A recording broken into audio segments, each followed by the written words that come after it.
Baik, Assalamualaikum warahmatullahi wabarakatuh. Hari ini kita akan bahas mengenai kisi-kisi pra-US IPA ya. Eh, ya, untuk pra-US IPA ini soalnya soal-soal setipe UN ya. Jadi pelajaran IPA sejak kelas 7 sampai dengan kelas 9. Begitu. Nah, yang pertama adalah bahasan tentang besaran pokok dan besaran turunan. Nah, kita tahu ya ada dua jenis besaran, ada besaran pokok dan besaran turunan. Kalau besaran pokok itu hanya ada 7 macam, nah besaran turunan ini yang banyak. Coba kita lihat. Nah ini besaran-besaran pokok. Ya, besaran pokok ini hanya ada 7, ada panjang, massa, waktu, suhu, kuat arus, intensitas cahaya, dan jumlah zat. Atau ini biasanya menyingkat dengan jiwa SMP ya, jiwa SMP. Cuman ini tidak berurutan nih kalau jiwa SMP. Jumlah zat biasanya, kemudian intensitas cahaya, waktu, arus listrik, suhu, massa, dan panjang. Kalau ibu biasanya begitu supaya lebih mudah. Ya. Nah ini nanti besaran-besaran pokok hanya ini saja. Kemudian ada juga besaran turunan. Besaran turunan itu adalah besaran yang diturunkan dari besaran-besaran pokok. Contohnya, misalnya ada luas. Ya, luas itu lambang besarannya A besar area ya. Kan luas itu panjang dikali lebar. Jadi luas itu merupakan turunan dari besaran panjang. Gitu. Lebar juga kan besaran panjang. Ya. Kemudian volume. Volume kan panjang kali lebar kali tinggi, satuannya meter kubik. Berarti volume itu merupakan turunan dari besaran panjang juga. Ya kan? 3 kali besaran panjang. Sedangkan massa jenis. Nah, massa jenis satuannya itu kilogram per meter kubik. Nah, dari sini kita bisa tahu bahwa massa jenis itu diturunkan dari besaran massa dan volume dan panjang berarti. Gitu. Kalau kecepatan. Nah, kecepatan itu V, perpindahan dan waktu, meter per sekon. Berarti jarak dan waktu. Begitu ya cara melihatnya. Jadi setiap besaran turunan itu diturunkan dari besaran-besaran pokok. Sekali lagi misalnya kecepatan nih, V, perpindahan per waktu. Perpindahan satuannya meter, kemudian waktu satuannya sekon. Berarti kecepatan ini merupakan turunan dari besaran panjang dan waktu. Gitu. Kayak misalnya gaya. Gaya ini F ya lambangnya.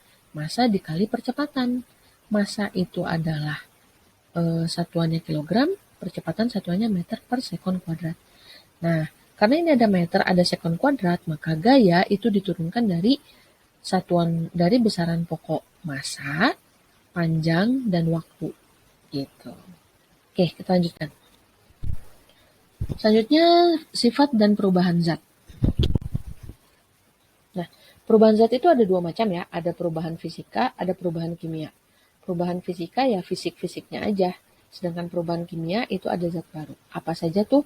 Contohnya nih, kalau biasanya sih perubahan fisika itu kayak misalnya kita main Play-Doh tuh ya, main malam plastisin, nah itu perubahan fisika, hanya perubahan bentuk saja. Sedangkan perubahan kimia misalnya berkarat, membusuk, nah itu perubahan kimia.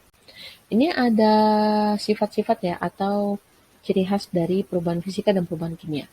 Kalau perubahan fisika tidak terbentuk zat yang baru, misalnya kalau tadi kita bermain Play-Doh asalnya bentuknya bulat jadi pipih. Nah, itu hanya perubahan bentuk saja, tidak ada jenis zat baru. Kemudian reversible atau bisa kembali lagi dan tidak terjadi reaksi kimia. Gitu. Kayak misalnya kita mendinginkan es di dalam freezer. Nah, itu kan tetap air ya. Air asalnya cair jadi padat. Perubahan bentuk, perubahan wujud zat, seperti itu kita sebut sebagai perubahan fisika. Dan reversible bisa kembali lagi. Dari es bisa balik lagi jadi air gitu. Sedangkan perubahan kimia, ciri-cirinya terbentuk zat yang baru, kemudian irreversible atau tidak bisa kembali lagi. Dan terjadi reaksi kimia. Nah, ditandai dengan pembentukan gas, endapan, perubahan warna, dan perubahan energi. Ada satu kata kunci sih kalau misalnya perubahan kimia itu, kalau pembusukan, perkaratan ya, itu biasanya perubahan kimia begitu. Oke, kalau perubahan bentuk, perubahan wujud, perubahan suhu itu perubahan bentuk, perubahan wujud biasanya perubahan fisika saja. Oke, kita lanjutkan. Nah, ini sifat-sifat zat ya. Zat itu kan kita sudah tahu, setidaknya di SMP itu ada 3 jenis zat yang kita ketahui. Ada zat padat, ada cair, dan gas. Nah, untuk sifat-sifatnya, zat padat itu bentuknya tetap. Kalau cair mengikuti wadahnya. Kalau gas juga mengikuti bentuk wadahnya. Untuk volume, zat padat tetap, zat cair tetap, sedangkan gas itu tergantung pada tempatnya. Jadi kalau gas itu, kalau tempatnya kecil, ya berarti volumenya kecil. Sedangkan kalau tempatnya besar, maka volumenya juga besar. Gas itu bisa dimampatkan, ya. Jadi diperkecil volumenya. Kenapa? Nah, kita akan lihat nih. Karena si jarak antara partikel yang padat itu sangat rapat, yang cair lebih renggang, dan gas itu sangat renggang, sehingga dia bisa dimampatkan. Nih ya, sifat-sifat zatnya. Nah, ini visualisasi dari jarak antar partikel di zat padat, cair, dan gas ya. Kalau padat itu rapat banget, kalau cair agak renggang, kalau gas itu sangat renggang. Nah, ini perubahan zat. Ini di SD ya, ini hanya mengulang saja. Ada zat padat, cair, dan gas. Nah, kalau zat padat ke cair kita sebut mencair. Kalau zat cair ke padat kita sebut membeku. Gitu ya. Kemudian dari padat ke gas kita sebut menyublim, dari gas ke padat kita sebut mengkristal, dari gas ke cair kita sebut mengembun, dari cair ke gas kita sebut menguap. Yang merah ini memerlukan kalor atau butuh kalor. Misalnya dari padat ke cair, dari es ke air, itu kan perlu panas ya. Nah, sedangkan yang putih ini melepaskan kalor. Misalnya dari gas ke padat, ya, mengkristal itu melepaskan kalor. Dari cair ke padat, bikin es batu itu melepaskan kalor, jadi dingin gitu. Oke, selanjutnya, nah ini tentang termometer ya. Nah, ini pelajaran kelas 7 juga nih, ngulang sedikit ya. Untuk konversi suhu, nah ini termometer kan ada KFCR kalau ibu biasanya, supaya ingat. Atau ini CRFK. C untuk Celsius, R Reaumur, F Fahrenheit, dan K untuk Kelvin ya. Nah, ini titik beku air pada termometer Celsius 0 derajat, pada Reaumur 0 derajat, pada Fahrenheit 32 derajat, dan pada Kelvin 273 derajat. Sedangkan ketika air mendidih, 100 derajat pada Celsius, 80 derajat pada Reaumur, 212 derajat pada Fahrenheit, dan 373 Kelvin. Ya. Nah, rentangnya berarti selisih antara titik tetap atas dan titik tetap bawah, yang ini 100, yang ini 80, yang ini 180, yang ini 100. Jadi kalau kita buat perbandingan, Celsius itu 5, Reaumur itu 4, Fahrenheit itu 9, dan Kelvin itu 5. Nah, ya, ini ya, bagaimana cara menghitungnya. Nah, kalau kalian suka rumus-rumus nih kayak gini, ini mah SD sudah pernah ya. Ini hanya mengulang saja. Misalnya, dari Celsius ke Reaumur. Celsius tadi kan perbandingannya 5, Reaumur perbandingannya 4. Jadi, kalau dari Celsius ke Reaumur, 4 per 5, perbandingannya si Reaumur per perbandingannya si Celsius dikali suhu Celsiusnya.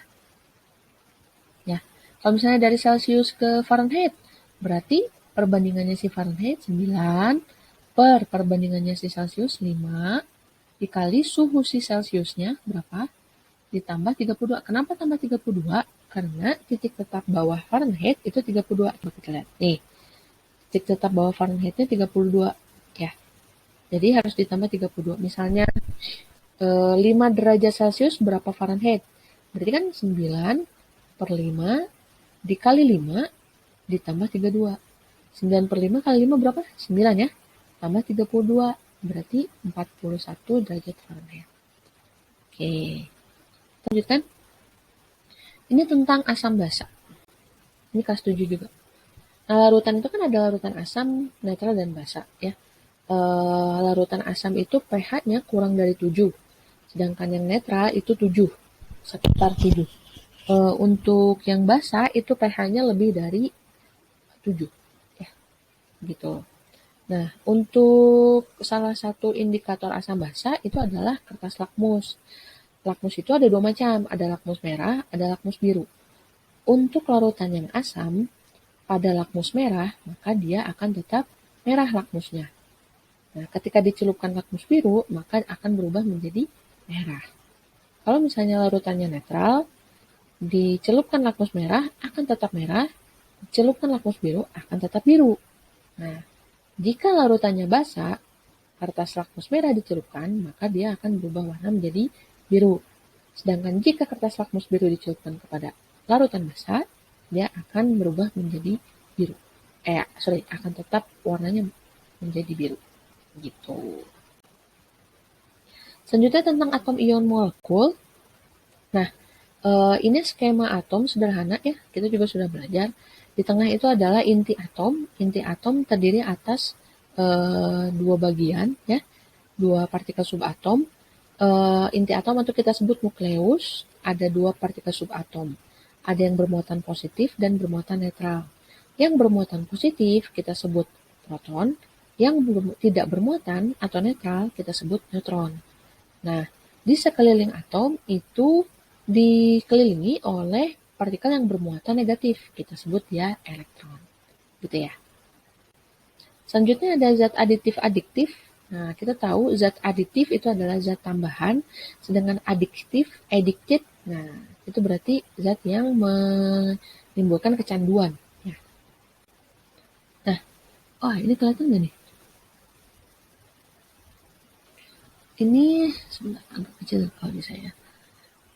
Nah, zat adiktif dan zat aditif tadi tambahan ya, adiktif menimbulkan kecanduan. Nah, fungsinya itu untuk menambahkan rasa ya, menambahkan warna. Makanya di sini juga ada pemberi rasa, pemberi warna, pemberi aroma gitu ya. Nanti kalian boleh lihat contoh-contohnya di sini. Sedangkan zat adiktif ini yang menimbulkan kecanduan ya. Oke, ada yang mengandung apa nih? Ada yang mengandung pada teh, kopi, rokok. Nah, ini mengandung coba pada kopi ya kafein ya. Kafein kalau pada teh itu disebut tein zatnya. Kalau pada rokok itu kita sebut sebagai nikotin. Begitu ya. Zat adiktifnya dampaknya boleh kita baca. Oke, selanjutnya ada pemisahan campuran. Setidaknya ada macam metode pemisahan campuran yang harus kita ketahui. Ini kelas 7 ya. Ada filtrasi atau penyaringan ya. Penyaringan. Jadi kalau misalnya ada apa? Kopi tuh, ada kopi dan ada ampasnya, kita bisa saring ampasnya dengan metode penyaringan. Atau santan dengan kelapanya tuh ya, kita bisa pisahkan santan dengan ampas kelapanya dengan metode filtrasi. Kemudian kromatografi. Kalau kromatografi itu pemisahan campuran dengan memanfaatkan perbedaan massa jenis zatnya. Krom itu artinya warna ya. Nah, kromatografi biasanya digunakan untuk memisahkan warna.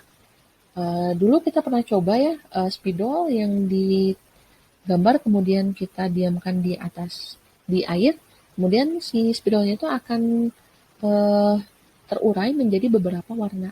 Nah, pemisahan tersebut kita sebut sebagai kromatografi. Sublimasi, nah ini biasanya memisahkan dua zat yang salah satunya bisa melakukan sublimasi. Misalnya pasir dengan kapur bagus. Kita pernah coba ya waktu itu ya. Kemudian sentrifugasi, ini biasanya pemisahan darah ya, darah dari cairan darahnya. Nanti sel-sel darahnya akan mengendap di bawah, sedangkan cairan darahnya ada di bagian atas. Ini nanti disimpan di alat yang namanya alat sentrifugal. Alat sentrifugasi memanfaatkan gaya sentrifugal. Kemudian destilasi.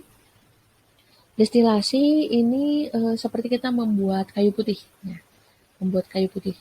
Ya, jadi atau membuat parfum. Nah, di destilasi begitu. Kemudian ekstraksi ini biasanya digunakan untuk membuat minyak-minyak aromaterapi. Nah, yang terakhir ada evaporasi atau penguapan. Nah, ini biasanya digunakan untuk membuat garam ya. Garam di laut itu kita pakai metode evaporasi atau penguapan. Selanjutnya ada hukum Archimedes. Nah, hukum Archimedes ini kan Biasanya kita kenal ada benda yang terapung, ada benda yang melayang, ada benda yang tenggelam. Kalau benda yang terapung itu artinya gaya Archimedes atau gaya angkatnya itu lebih besar dari berat bendanya, W-nya. Ya. Sedangkan untuk benda yang melayang, gaya angkatnya ini sama dengan berat bendanya. Untuk yang tenggelam, gaya apungnya atau gaya angkatnya itu kurang dari W-nya atau berat bendanya. Secara matematis, gaya angkat atau gaya Archimedes itu dirumuskan seperti ini, Rho dikali G dikali V, di mana Rho itu adalah massa jenis zatnya, kemudian G itu adalah gravitasi, kalau kita di bumi 9,8 atau 10 ya, meter per sekund kuadrat, sedangkan volume itu adalah volume benda yang tercelup. Begitu. Kita lanjutkan. Ini ada gaya percepatan dan usaha. Nah, secara umum rumus gaya itu ini, gaya total sama dengan M dikali A, di mana M itu adalah massa, satuannya kilogram, ya, ini kilogram seharusnya. Kemudian A itu adalah percepatan, satuannya adalah meter per sekund kuadrat, gitu. Nah, ini ada contoh soal, ada kotak biru dan kotak merah, diberikan gaya. Untuk yang kotak biru dulu, gayanya ke arah atas itu sebesar 2 Newton, ke arah bawah sebesar 1 dan 2 Newton. Ya. Sedangkan yang merah ke arah atas itu 1 dan 2 Newton, ke arah bawah itu adalah 5 Newton. Pertanyaannya adalah, balok biru dan merah memiliki massa identik 1 kg.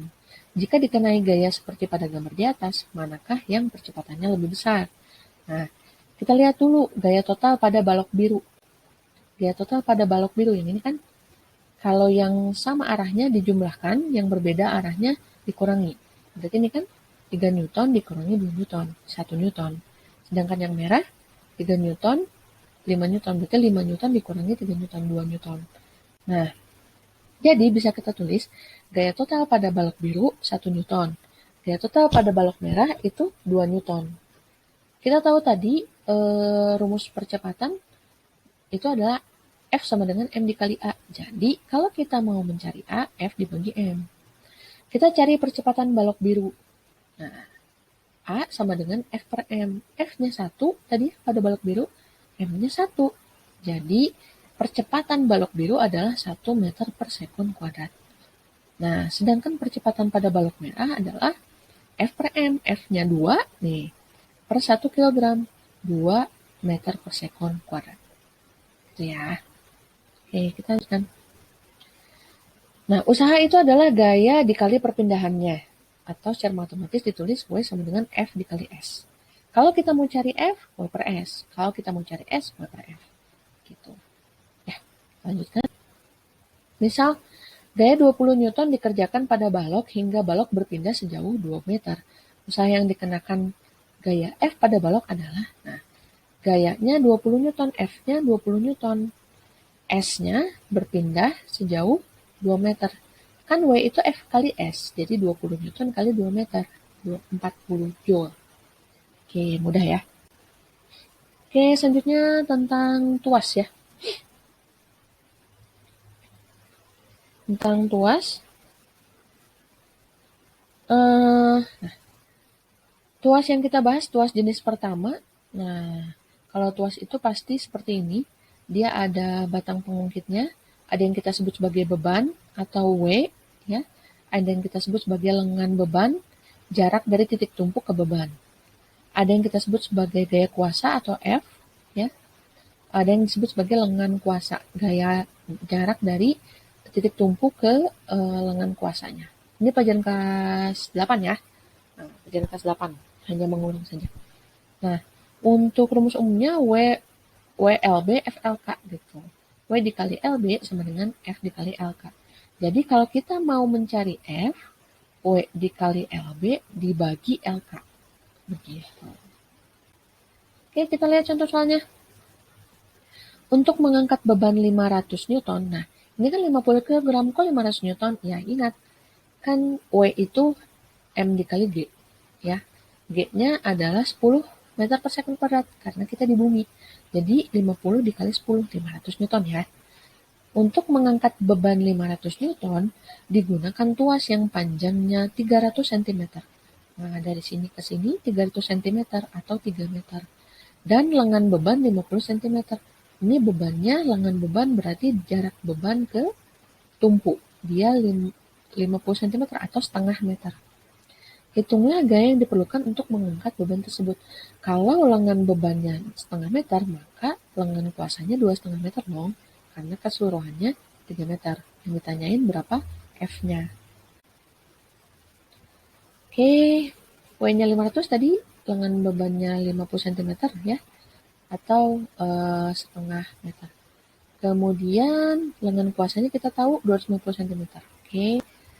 Nah, pakailah yang ini. W kali LB sama dengan F kali LK. 500 dikali 50 sama dengan F dikali 250. Maka F-nya adalah 500. Maka F-nya adalah 2.500. 25.000 ya, 25.000 dibagi 250. Seharusnya ini 100 Newton. Ya, 100 Newton. Gitu. Ini salah nih, harusnya 100 Newton. Oke, selanjutnya adalah tentang getaran dan gelombang. Soal di sini tentang cepat rambat gelombang ya. Kalau kita lihat ada cepat rambat gelombang, maka kita harus ingat V sama dengan lambda per T, di mana lambda adalah panjang satu gelombang ya. Sedangkan T itu adalah periode gelombang. Atau lambda dikali F. Lambda itu adalah panjang satu gelombang dan F itu adalah frekuensi gelombang. Atau bisa juga langsung saja panjang keseluruhannya dibagi waktu keseluruhannya, seperti pada soal berikut ini. Nah, getaran ini, gelombang ini kan punya panjang gelombang 12 meter nih. Ya kan? Punya panjang gelombang 12 meter. Nah, waktunya 3 sekon. Berapa kecepatannya? Pakai saja V sama dengan S per T. S-nya 12, T-nya 3. 12 bagi 3, 4. Jadi, cepat rambatnya adalah 4 meter per sekon. Gitu. Oke, selanjutnya tentang optik. Optik juga kelas 8 ya. Nah, ini cuma ngulang aja. Optik kelas 8, rumus umum optik seperti ini. 1 per S ditambah 1 per S aksen sama dengan 1 per F. Di mana S ini adalah jarak benda, S aksen jarak bayangan, F itu adalah jarak titik fokusnya. Nah, contoh soalnya seperti ini, misal cermin cekung berjari-jari 100 cm, di depannya diletakkan benda berjarak 80 cm. Tentukan jarak bayangan yang terbentuk. Nah, seperti ini kan, 1 per S tambah 1 per S aksen sama dengan 1 per F.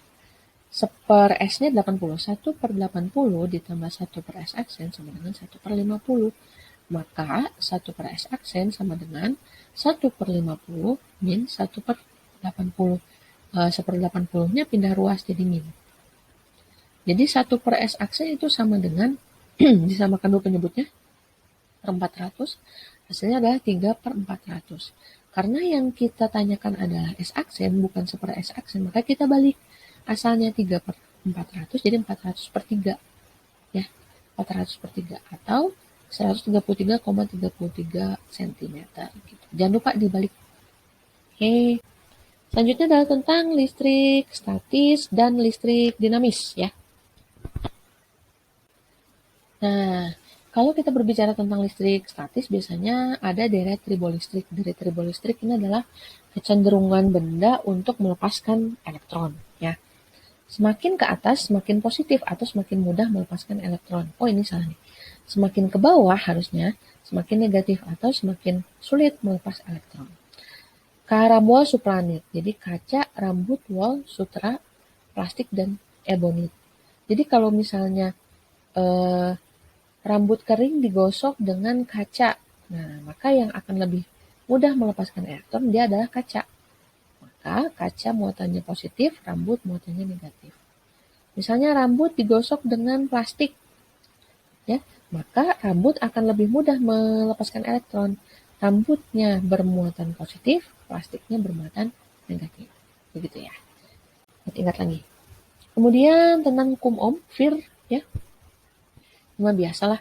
Vir kalau kita cari V, I dikali R. Kalau kita cari I, V per R. Kalau kita cari R, V per I, ya. Jangan lupa ini apa? lihat rangkaiannya. Kalau rangkaian seri, berarti tambahin semuanya dulu hambatannya. Kalau misalnya rangkaiannya paralel, berarti 1 per rangkaian paralel. Ya. Selanjutnya, transformator. Rumus umum transformator seperti ini. NP per NS sama dengan IP per VS. Sama dengan IS per IP. Ingat nih, NP ini adalah jumlah lilitan primer. Yang ini jumlah lilitan sekunder. VP ini adalah beda potensial atau tegangan pada lilitan primer. Yang ini adalah tegangan pada lilitan sekunder. I ini adalah arus. Nah, kebalik nih. Kalau ini P, yang ini S. Jadi ini berbanding terbalik. IS arus pada sekunder per arus pada primer. Jadi kalau misalnya kita mencari lilitan primer, itu berarti VP per VS dikali NS. Itu ya. Oke. Nah, untuk materi-materi biologi, Ibu tidak akan jelaskan satu persatu, silakan boleh kalian baca-baca lagi ya. Materi biologinya itu ada ini nih, ada ciri-ciri makhluk hidup, ini mah gampang ya. Bernafas, ada berkembang biak, ada tumbuh, ada peka terhadap rangsangan, ada bermetabolisme, bereproduksi ya. Kemudian ada dampak bioteknologi, ingat kita sudah pelajari nih. Dampak positif, ada dampak negatifnya. Dan tolong dibaca-baca lagi, lihat-lihat lagi videonya. Kemudian ada simbiosis, nah ini juga kelas 1, ada simbiosis mutualisme, simbiosis parasitisme, ada simbiosis komensalisme, nah coba itu dibaca-baca lagi. Kemudian ada rantai makanan dan jaring-jaring makanan, nah ini pasti sudah bisa ya. Kemudian ada sistem peredaran darah, nah sistem peredaran darah itu ada ciri-ciri sel darah merah, ciri-ciri sel darah putih, kemudian ciri keping darah, ciri-ciri pembuluh darah, ada pembuluh darah apa saja? Arteri ya, ada arteri, ada pembuluh darah vena, ada ruangan jantung, nah itu coba dipelajari lagi. Kemudian ada fungsi organ reproduksi, nah fungsi organ reproduksi wanita, fungsi organ reproduksi pria, nah ini kalian bagus tuh waktu itu kuisnya, jadi tolong dibaca-baca lagi. Lalu ada sistem pencernaan, dari saluran pencernaan mulai rongga mulut, ada gigi, ada lidah, ada kelenjar air liur ya. Kemudian ada kerongkongan atau esofagus yang di dalamnya ada gerak peristaltik dari otot polos, kemudian didorong ke lambung, kemudian ke usus halus, usus 12 jari, usus halus, usus besar, rektum, dan anus. Ada penyakit-penyakit sistem pencernaan seperti misalnya diare, ada kolik, ada mah, ada apa lagi? Kanker usus dan sebagainya. Kemudian mencari gamet pada persilangan monohibrid, ini gampang ya. Misalnya ada berwarna merah, M besar disilangkan dengan berwarna, atau kucing hitam H besar dikawinkan dengan kucing putih H kecil. Nah, mencari gametnya bagaimana? Ya, kalau yang H besar berarti gametnya H besar saja. Sedangkan H kecil berarti H kecil saja. Ya. Keturunannya H besar H kecil, berarti gametnya adalah H besar dan H kecil. Tinggal dilihat saja hurufnya apa saja kalau mencari gamet. Baik, mungkin itu saja ya untuk pembahasan kisi-kisi. Selanjutnya jika ada yang perlu ditanyakan, boleh silahkan kita Ibu akan jawab insya Allah di via WA saja.